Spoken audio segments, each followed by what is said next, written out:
Tim Murray, host of VEASAN Primetime, weeknights on VEASAN, VEASAN.com, the sports betting network, the first 24/7 broadcast network dedicated exclusively to sports betting, is joining me now with a look at the Sweet 16. Tim, it's great to see you and have you on. I appreciate your time.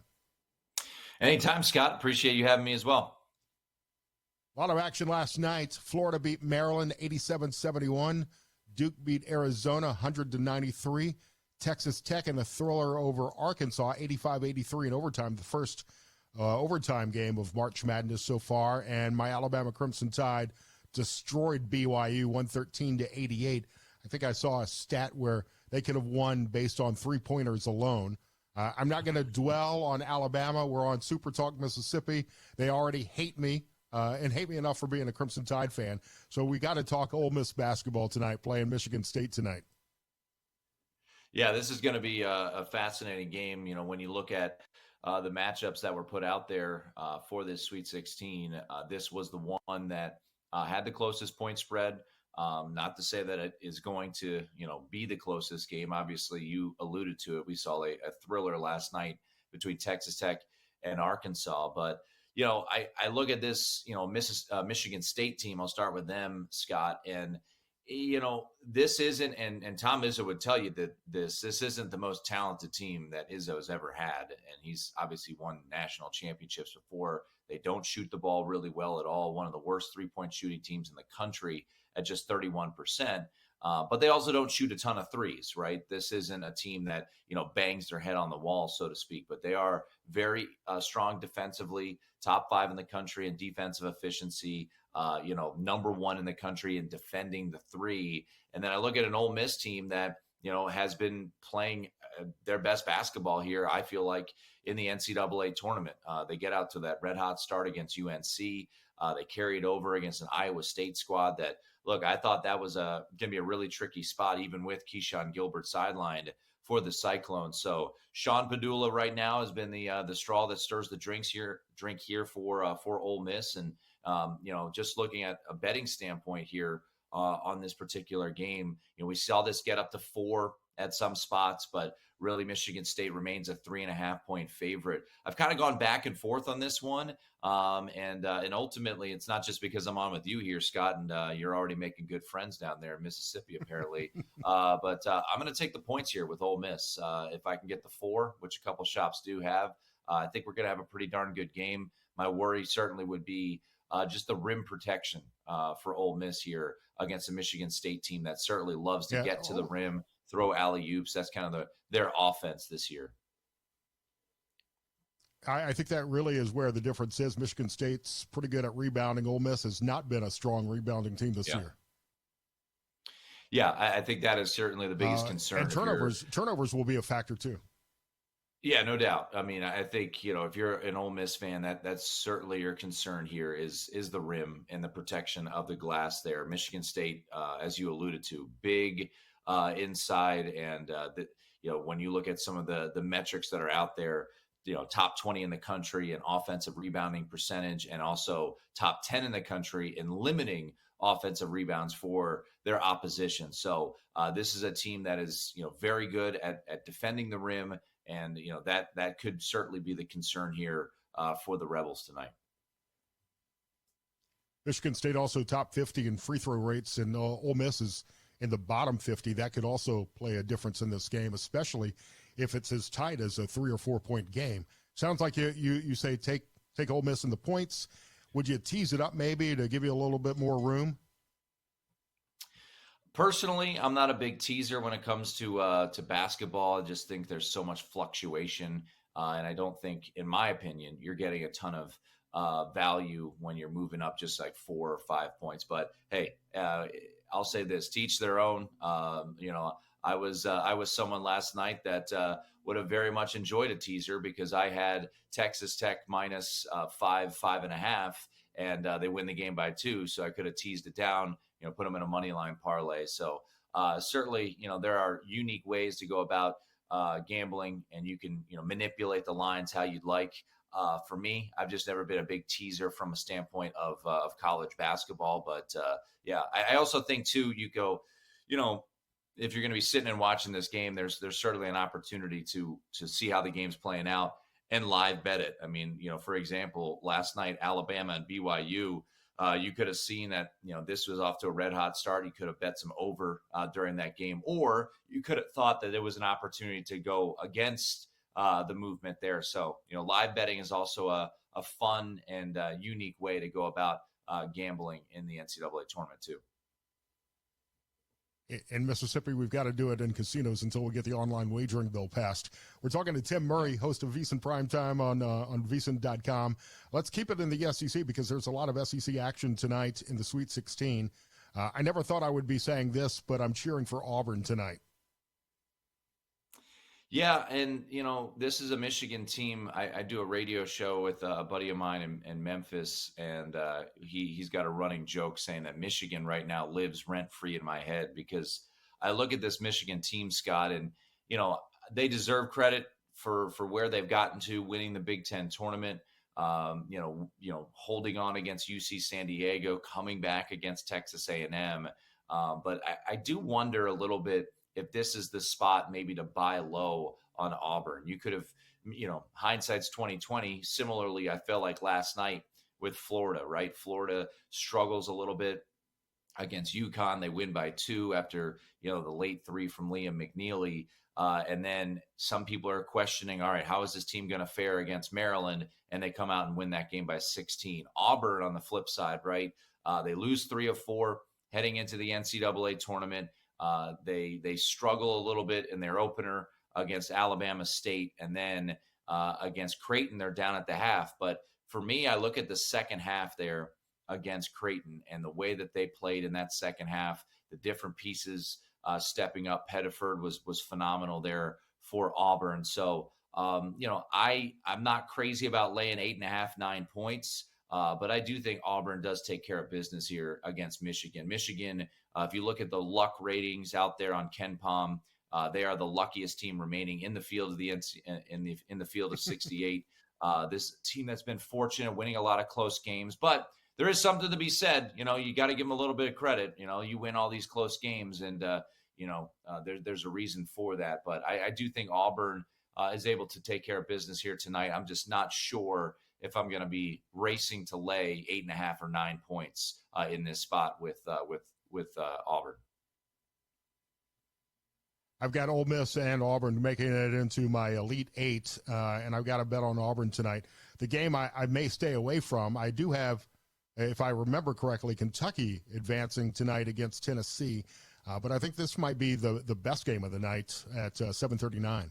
6:39. Yeah, this one should be good. It's obviously going to be inside a football stadium, so I'm not thrilled about that. I would have much rather this been played inside an arena and hold the football stadiums until the Final Four. But I think there was some scheduling conflicts, whatever it ended up being. This will not be in the middle of the Lucas Oil Stadium, though. They're going to push it off to like a corner, so it will not look like a Final Four setting necessarily for this game. But yeah, obviously these two programs very familiar with each other. When you look at, Tennessee and Kentucky playing twice in a span of 2 weeks and Kentucky winning both of those games. Kentucky, when you look at Tennessee in those couple of contests, Kentucky shot 50% from 3 in their first meeting in Knoxville, while on the flip side, Tennessee was just 11 of 45 from long range. And then when they went to Rupp Arena, that was a spot in which Tennessee was held to just 3 of 18 from long range, and yet again Kentucky shot exceptionally well. So you do wonder if those two games, is there a little bit of an outlier from the shooting standpoint for both Kentucky and Tennessee? Look, Rick Barnes, it's been a long time since he's been in a Final Four, and there's been plenty of jokes made about his struggles in the postseason. But this is a Tennessee team that's elite defensively. They defend the 3 exceptionally well, I guess, outside of when they played Kentucky, as they shot 50% at both the games that they played. So you've got great guard play in this one. Obviously, Zakai Ziegler and Chaz Lanier are just 2 tremendous players that you're going to see for Tennessee. I have not made a play on this one. If you made me pick it, I think I would probably go Tennessee here in this spot. As you hear the old adage, it's hard to beat a team 3 times. Well, there's some truth to that, I guess. But Well, I think for me, it probably would be Tennessee or pass here in this spot. But look, Kentucky so far has been very impressive with their season under Mark Pope and beating Tennessee already twice this year. Tim, can you stick around for another quick segment and we can preview the rest of the tournament action? Sure. Yeah, for a limited time, get the first month of your VEASAN Pro subscription, just $9.99. VEASAN.com/subscribe. We're talking to Tim Murray, host of VEASAN Primetime here on SuperTalk Mississippi. I'm Scott Sands. SuperTalk Mississippi news and national news coming up at the top of the hour as well. Tim Murray, host of VEASAN Primetime on VEASAN.com, a college basketball expert, is joining me now. I've got, if I remember this correctly, Tim, in my Final Four, I believe I've got Houston, Alabama, Auburn, and Florida. I'm very optimistic for the SEC. Are you surprised at how good the SEC teams have been this season? No, not really. I mean, this was a conference that obviously, as you saw throughout its play, was going to be a very tough out. And the way that they played this year, I don't think anything has really shocked me. You could look at Arkansas. The way that they played, beating St. John's as a bit of a surprise. Ole Miss beating UNC in the first round, following it up with the domination of Iowa State. But I would say overall, it's made a lot of sense. I mean, this conference has been believed to be one of the greatest conferences we've ever seen from top to bottom. Vanderbilt gets knocked out in the first round. A couple other pieces, teams get knocked out. But all in all, I have not really been surprised. And come Saturday night, that's going to be quite the matchup between Alabama and Duke in Newark, New Jersey, as your Crimson Tide set an NCAA tournament record yesterday with 25 three-pointers. So, we'll see how good they are against the elite of the elite. But, I am one that am not going to, draw too many conclusions if, let's say Alabama loses to Duke or, Florida loses to Texas Tech. I think it has now been proven that the SEC was the best conference in college basketball this year. And that's, I think that's pretty safe to say. All the metrics back it up. And here they are in the NCAA tournament, and they're excelling. My Tide needs Mark Sears to play like Mark Sears played this night, and he's been kind of absent from beyond the three for more than a couple of games, which has made it challenging for Alabama. I think that the big disappointment in watching the tournament this year is there really hasn't been a Cinderella story emerge. Most of the first and second round games were in many cases blowouts. I don't know if that's a result of the portal and NIL money. When a player is good on a smaller team, he moves up and makes more money. But I've been disappointed that we haven't really had that Cinderella story emerge. I don't know, maybe you could make a case for Texas Tech, but even that would be a stretch at this point. Yeah, I mean, I have a bit of a different opinion on that. I mean, I think, with the cream rising here, we've gotten phenomenal games so far, and I think we're going to get even better games tonight. I mean, to get the overtime game last night with Texas Tech taking on Arkansas. Arkansas, I joked on my show, what a Cinderella story to have one of the most expensive rosters in college basketball and a head coach who's won a national championship. So, yeah, we did not have your typical, Oakland beating Kentucky like a year ago, or your St. Peter's run to the Elite Eight, or Princeton's run to the Sweet 16. But for me, I kind of like this Sweet 16, and I think yesterday proved it out. I think tonight will continue it, and I think we'll have some incredible matchups. Cinderella tends to kind of fall flat on its face. Not all the time. Obviously, you think back to, the sister jeans of Loyola of Chicago making the run to the Final Four, George Mason back in, 2006 making their run to the Final Four. But, the teams that had an opportunity, Drake, McNeese, et cetera, they were just, tricky matchups. So I was actually fine with it playing out the way that it did. And, hopefully tonight we get more riveting games like we did last night. Yeah, I can't wait to watch the Ole Miss Michigan State game tonight. How do you think the Elite Eight and Final Four shake out? Yeah, I mean, it's been chalky so far. To me, I'm very intrigued by Florida and Texas Tech. Texas Tech was the team that I picked to come out of the West region, trying to be a little bit of a contrarian there. And look, Texas Tech taken to the max yesterday, so we'll see what the energy level is for the Red Raiders come for that showdown. Florida proving their depth.